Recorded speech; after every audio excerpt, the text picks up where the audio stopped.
দীপা সূর্যকে সবটা বলে দিল যে আমি আপনার ওয়াইফ, সোনা এবং রূপা আপনার 2 মেয়ে, আমাদের 4 জনের পরিবার। হ্যাঁ বন্ধুরা, এমনটাই দেখতে চলেছি আমরা অনুরাগের ছোঁয়া ধারাবাহিকের আগামী পর্বগুলোতে। এর আগের পর্বে আমরা দেখেছি যে সূর্য যে সময় জগিং করছিল ঠিক সে সময় দীপা গাড়ি নিয়ে সূর্যর সামনে আসে এবং সূর্যকে বলে, ডক্টর বাবু আপনি কি আমার সঙ্গে লং ড্রাইভে যাবেন?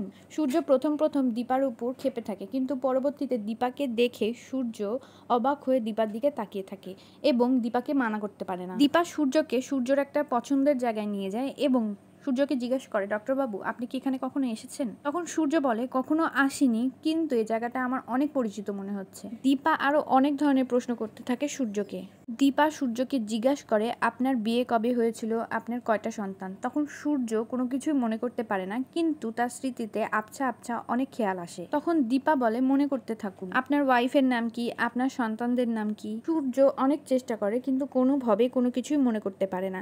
তখন দীপা বলে, আমি আপনার ওয়াইফ এবং সোনা রূপা আপনার 2 মেয়ে, আমাদের 4 জনের সংসার, এবং উর্মি আপনাকে বোকা বানিয়ে ওই ওষুধগুলো খাওয়াচ্ছিল যেন আপনি আমাকে এবং রূপাকে ভুলে যান। তখন সূর্য অনেক বেশি অবাক হয় এবং বিশ্বাস করতে চায় না। সূর্য বলে, না না, উর্মি এমনটা করতে পারে না। কিন্তু হঠাৎ করে সূর্যর মনে পড়ে যে উর্মি তাকে ওষুধ খাওয়ানোর জন্য অনেক বেশি জোর জবরদস্তি করে। তখন সূর্য দীপাকে বলে, উর্মি আমাকে ওষুধ খাওয়ানোর জন্য অনেক বেশি জোর জবরদস্তি করে, এই জন্যই। তখন দীপা বলে, হ্যাঁ ডক্টর বাবু। তো বন্ধুরা, তোমরাও কি চাও এভাবেই দীপা সূর্য সব স্মৃতিশক্তি ফিরিয়ে আনুক এবং উর্মির সব রহস্য সূর্যর সামনে ফাঁস করে দিক?